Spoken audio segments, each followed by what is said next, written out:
a thriving business and your health. Yeah, I know. As entrepreneurs, we tend to work, well, the statistic says 63% longer than regular employees. And we have family and other important obligations. But we have to realize without addressing our eating and exercise habits, we're raising the risk of serious illness. And then I ask you, where is your business and your family going to be when those serious health issues arise? On Make It Click today, I have with me registered nutrition consultant Jen Beck. Now, Jen, you have your business, so you know all the things that we're all trying to juggle all day long. We talk about all the hats we have to wear and how do we get it done, all the things that we have to be thinking about in our business, but we have to be doing these things to survive. And then how do how do we fit in our health? We know we should be doing it, but it's so difficult. It can feel really overwhelming. Like for a lot of people, when they first start making choices and changes and they want to improve their health or lose weight, they try and overhaul everything at once. And I will tell you, that's the biggest recipe for disaster, because it's way easier to take healthy eating micro habits and fit them into your day than it is to take your entire day and shove them into a meal plan, right? It's not sustainable. So a big piece of it is really looking at what are the things that I can do to start including one step at a time. So you're starting to develop habits and being able to make healthier choices from there. Wow, starting a little bit at each time. So in your book, now we all hear that, oh, breakfast is the most important meal of the day. As business owners, that we get up and we're going right away. What's your philosophy on Well, that? I will say that breakfast is the most important meal of the day. However, it doesn't mean that it has to happen at 6, 7, or 8 o'clock in the morning. Mm. Breakfast is break fast, meaning that you are breaking your fast. If we look at the way that our body works, not eating until 8 is actually beneficial, or not eating until noon, sorry, is actually beneficial, because the way our body operates is noon to 8 is our ideal feeding window. And then from 8 till 4 a.m. is our assimilation and our healing and our restoration time. And then from 4 a.m. until noon is our detoxification. But our body does one thing at a time. So if we're eating during those other windows, it actually impairs our body's ability to function and thrive at its highest level. So breaking your fast is looking at what you're eating and making sure you're starting out with a nutritious meal that has protein in it, that has some healthy veggies, and ideally a little bit of healthy fat. But it doesn't have to be done first thing in the morning. Well, I really like first thing in the morning. As I was saying to you before we came on here, I just went and made my green shake, and it's after 12 o'clock. I know I used to need to eat first thing in the day, and I've learned how to eat, and now I'm great all morning long. I feel better for it. So yeah, that's really an important thing to learn, that it doesn't mean you have to eat first thing in the morning. Tell me, what is your thoughts? What about caffeine and coffee? Is that okay? Uh, It depends on the person. There's a lot of research that says that a cup of coffee a day, and we're talking a 6-ounce cup of low acidity organic coffee, is okay and can be beneficial for colon health and for brain function and things like that. The challenge with coffee is that it's extremely acidic. So the average American is not eating, I mean, less than 9% eat a dark leafy green on a daily basis. So we're already acidic beings because of the processed foods we eat in the animal fats and animal products. mhm. So coffee is then massively impacting that inflammation. So for somebody that has joint pain or any kind of health issues, cortisol issues, belly fat, the caffeine and the acidity of the coffee is not going to be helping them. So it's kind of a gray area, but I tell most of my clients, like, if you can minimize it, wean yourself off of that, and at least replace the coffee that you're consuming with water. One of the biggest challenges I see across the board is dehydration. And that's one of the biggest reasons why we crave caffeine and crave coffee in the first place, is because we need that wake up call. But if we're fully hydrated, we don't need the caffeine nearly as much, if at all. Wow. Oh, I'm glad. I've always been a water drinker. I always have a good supply here in my office. Hasn't been in. I'm so glad I never became a soda drinker or anything in my life. Yeah, love my water. Can we dive a little deeper into, as business owners, we're trying to maximize our performance, our productivity, help more people in the world. What are some of the things, when you look at granularly, of what's getting in the way of being healthy? I think a lot of it is the fact that we prioritize everything else except for ourselves, right? We've got to build our business. We've got to help our clients. We've got to take care of our family and all of those things. And the higher achiever you are, typically the less you put yourself at the top of the priority list. So one of the things that's really important to look at is making sure that you are getting what your body needs so that you can thrive. Because when you feel good, Christine, I mean, everything soars, everything improves. There's a lot of people that love personal development and looking at strategies and mindset strategies and techniques and things like that, and performance techniques. But if you're sluggish throughout the course of the day, or if your confidence is rocked because you're overweight, it doesn't matter how many strategies you have because you're not able to execute those. So when we're looking at the granular things that people can do on a daily basis, like really I would say there's three main things. Number one is make sure you're hydrated.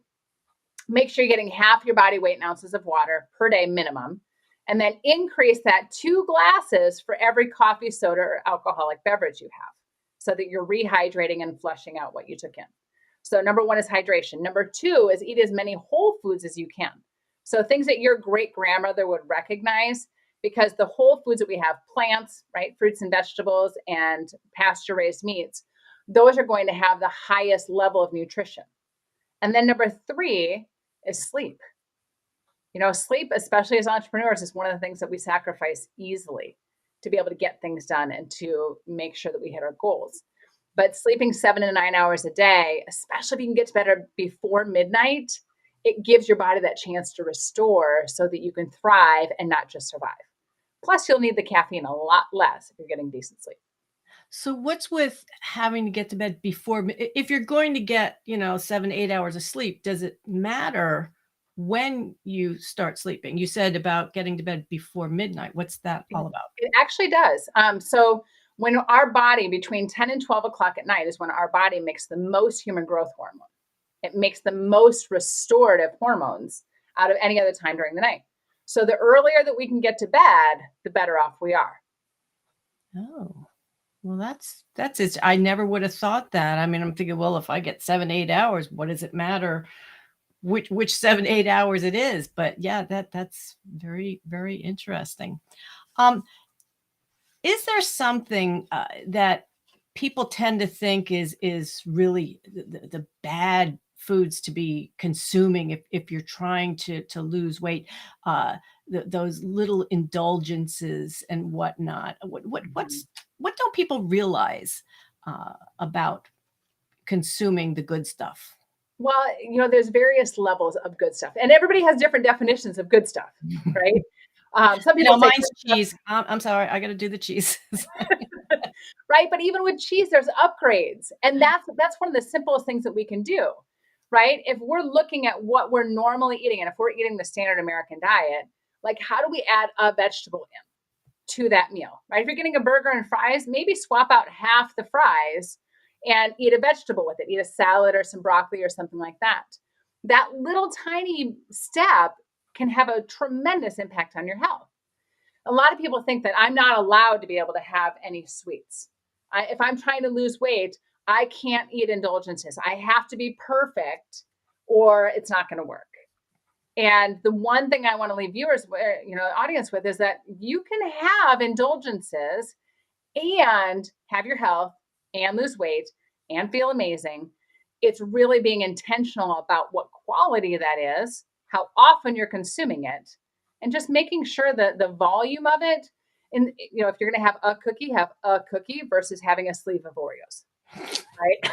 it's so it's not that you can't have it, because Um, when we can't have it, then we go into deprivation. So yeah. we want to give ourselves permission. But one of the things that I really teach my clients is that when implementing the pause method, and pause is an acronym for physical, agitated, unfulfilled, stressed, or exhausted.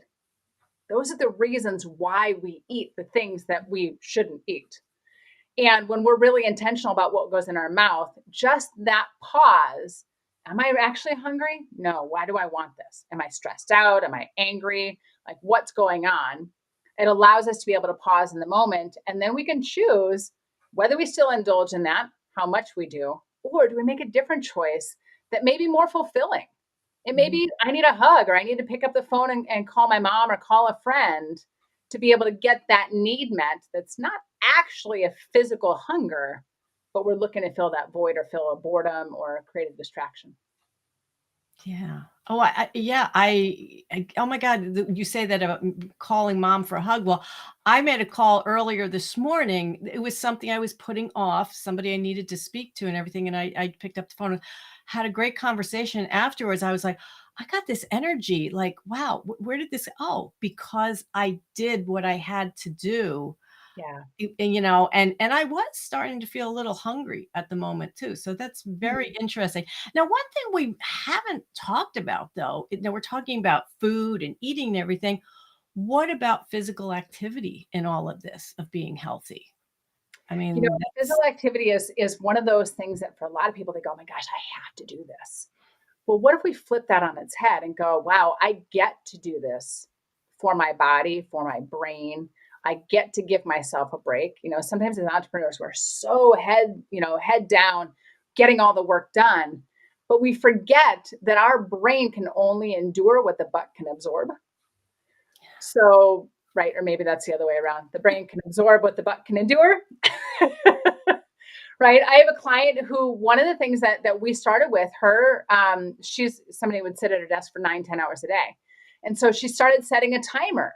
And every 50 minutes, she got up and she either went for a walk or stepped outside, made sure she got to the bathroom and got more water.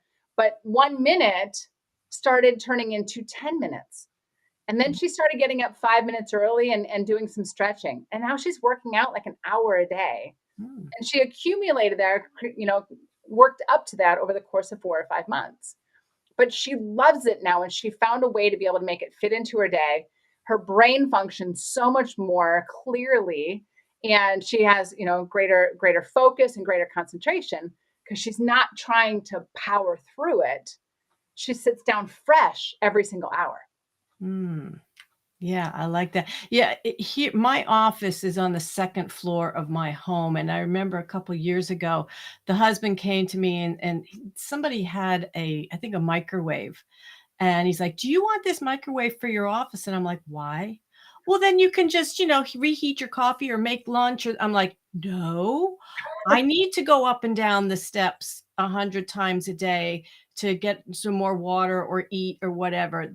I Right. need that exercise." But I was like, I knew, oh my God, no, I could not bring something like that into my office and just stay Never leave. here and never leave. I'm like, no. It's very smart. Very smart. Yeah. I was like, "Oh, please, no, don't do that it's bad enough that, I'm up here, let alone, oh, I never get to come downstairs." I just Right, right. Well, and I mean, we're working from home so often these days that it's like, oh, I walk, 200 steps a day between the kitchen, the bathroom, my desk, the kitchen, my bathroom. Like, it's getting up and getting outside and really just breathing in that fresh air and just resetting our brain and our environment and our energy levels. Oh, yeah, and that's with it being the summer now, it's I want to just stay outside. When I go outside and start watering plants, it's like, "Oh, do I have to go back to work?" There's such a draw there to just not go back to work, but it's like, yes, I have to do that. Well, and one thing I've started doing is just working off my laptop, and I'll take it outside and sit on the Mm. patio on the deck. and just be able to work out, even if it's an hour or a half an hour, Mhm. just that energy that you get from being in nature, Oh, it's yeah. so restorative and energizing. Yeah, and the air is so different than what you have in your home. Mhm. That alone, yeah, yeah. So, awesome. Well, Jennifer, is there something that you would like to offer our listeners that might be able to help them to be a little bit healthier? Yes, I talked about sweets, right, and indulging with intention. One of my favorite things to do is to really have healthy sweet treats on hand. So I have 5 sweet treats for our viewers here today that will give you recipes, things like, oh, maybe some brownies or Mm. a delicious coffee cake that you can be able to have first thing in the morning that is actually nourishing and are still feel like the treats, and they're simple. You know, one of the things I was sharing with Christine before we came on is the fact that I swore off cooking at 19. So I didn't start cooking until I was in my 30s. So everything that I do is easy, simple, delicious, and healthy. So these 5 sweet treats are going to be perfect for you and your family to enjoy to maximize your health and get some delicious little indulgences too. And the link to that is? It's bit.ly/5 sweet treats. And that's the number 5 and sweet treats. Well, thank you for that. I think I'm gonna go and get those recipes. I'm always up for something new. I've actually one of my indulgences is a shortbread type cookie made with almond flour. It's Mm, only 3 ingredients, and, it's my little treat. I love them. perfect. So well, thank you, Jen, for being my guest today on Make It Click.